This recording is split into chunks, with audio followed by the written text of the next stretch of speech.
ہم بات کر رہے ہیں ان معاملات پر جو کل ہوا سانحہ حادثہ. ندیم جان سابق نگران وفاقی وزیر صحت ہمارے ساتھ موجود ہیں. ندیم جان صاحب، اب تک جو کچھ سامنے آیا ہے، آپ کی نظر میں پیمز سانحے کا ذمہ دار کون ہے؟ بہت شکریہ جی. بہت ہی اندوہناک واقعہ ہوا ہے، اور میں یہی سجیسٹ کروں گا کہ اسی سٹیج پہ جب تک کہ ایک انڈیپینڈنٹ ٹرانسپیرنٹ انکوائری نہیں ہوتی، ہم کسی کو مورد الزام نہ ٹھہرائیں تو بہتر ہوگا. کیونکہ ایسی انوائرمنٹ میں اس طرح کی ایموشنز ہائی ہو اور اس طرح کا ایک اندوہناک واقعہ ہوا ہو تو اس میں ایموشنز بڑے ہائی ہوتے ہیں، تو اس کی ڈیفرنٹ ویوز آتے ہیں، ڈیفرنٹ انٹرپریٹیشنز ہوتی ہیں، ڈیفرنٹ لوگوں کو بلیم کیا جاتا ہے. لیکن میں سجیسٹ کروں گا کہ ایک ایسی انکوائری کمیٹی بنا دی جائیں جو کہ ٹیکنیکل ایکسپرٹس پہ ریلیونٹ فیلڈ کے وہ مشتمل ہو، اور وہ بندے اس سسٹم سے آؤٹ ہو، اس سسٹم کا حصہ نہ ہو، وہ سسٹم کے سٹیک ہولڈرز نہ ہو. وہ یا تو ریٹائرڈ آفیسرز ہو، ججز ہوں، یا کوئی ریٹائرڈ ریپیوٹیبل بیوروکریٹ ہو. اسی طرح کے سیکٹر اسپیسیفک اسپیشلسٹ بھی اس میں شامل ہو، اور وہ اپنی انکوائری کمپلیٹ کر لیں انڈیپینڈنٹلی، ان کو اسپیس ملے، پھر وہ بہتر بتا سکتے ہیں کہ اس میں لیپسز کہاں ہوئی ہیں، کیا ہوئی ہیں اور کس سے ہوئی ہیں.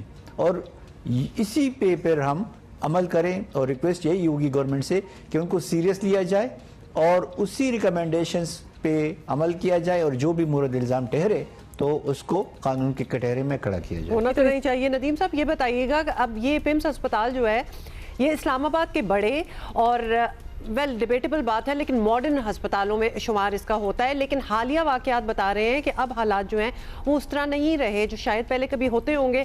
تو آپ کی وزارت کے دور میں بھی ایسے ہی مسائل تھے جو اب ہیں اور بڑھ چکے ہیں، یا پھر ایسا کچھ ماحول نہیں تھا؟ جی مسائل تو ہر وقت ہوتے ہیں. میں یہ نہیں کہہ سکتا کہ ہمارے وقت میں کوئی آئیڈیل سسٹم تھا، ہمارا تو بڑا قلیل ٹائم تھا، لیکن ہم نے کچھ ایفرٹس ضرور کی کہ ہم ڈیجیٹلائز کر سکے سسٹم کو، ہم اس میں پرائیویٹ سیکٹر کو انکارپوریٹ کر سکے تاکہ وہ ڈویژن آف لیبر ہو اور وہ ریسورسز بھی ہماری ایفیکٹیولی استعمال ہو جائیں اور برڈن شیئرنگ ہو.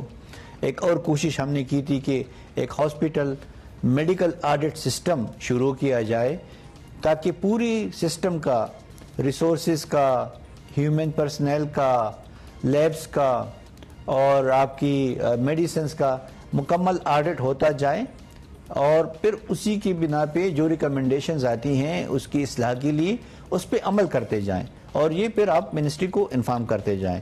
تو وہ ایک تھی، اور باقی کچھ مینجمنٹ کی بھی ایشوز تھے جس کو ہم نے حل کرنے کی بھرپور کوشش کی تھی، لیکن مسائل بڑھ رہے ہیں، آبادی بڑھ رہی ہے اور اس پہ لوڈ زیادہ پڑ رہا ہے. تو وہ ایک جو اوور لوڈ فیکٹر ہے وہ بھی کنٹریبیوٹ کرتا ہے، جو لیپسز ہوتی ہیں یا جو حادثات ہوتے ہیں اسی پہ. اچھا، اسلام آباد کی آبادی، ابھی آپ آبادی کا ذکر کر رہے ہیں، لوڈ پڑ رہا ہے، ظاہر ہے لوڈ پڑ رہا ہے تو اس کے لیے کوئی آلٹرنیٹ سوچنا ہوگا. حکومت کا ہی کام ہے، نیا اسپتال بنے گا یا پھر اس کو ایکسپینڈ کیا جائے گا اتنا. اب ان ضروریات کو سامنے رکھتے ہوئے کتنے اسپتال ہیں جو اسلام آباد جیسے شہر کی ضرورت ہیں؟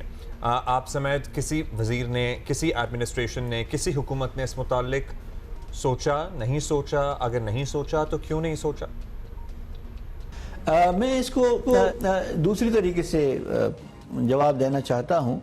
ہم نے جو کوشش کی، ایڈوکیسی، لابنگ اور ایک کیٹالیٹک رول پلے کیا کہ ہماری جو بیماریاں ہیں یہ کہاں پہ آتی ہیں زیادہ.